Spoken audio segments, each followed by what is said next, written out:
Hello. Some research has been done recently to try and discover why it is that dogs with short necks, snub noses, pushed in kind of faces, pugs in other words, or bulldogs, small bulldogs perhaps, that kind of dog is becoming much more popular.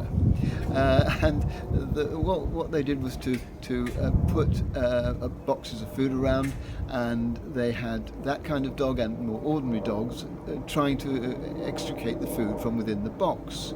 And what they discovered was that whereas the ordinary dogs would spend ages trying to get the food out, the pugs would simply give up pretty quickly and look to their owners for help.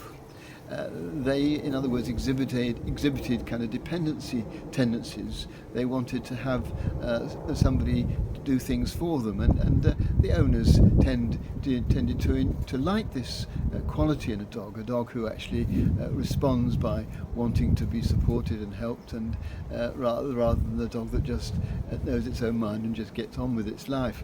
And it led me to think about the whole business of asking for help, because it's something that a lot of us find difficult, because it implies, we think, a weakness. It implies that we can't cope by ourselves, which we see to be something which we ought not to be.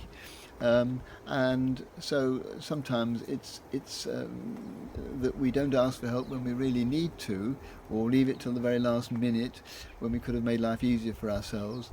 And it is indeed something that people often need to be reminded to do, because often it's not the first thing that comes into our heads as a solution when there's something we're finding complicated or awkward in our lives.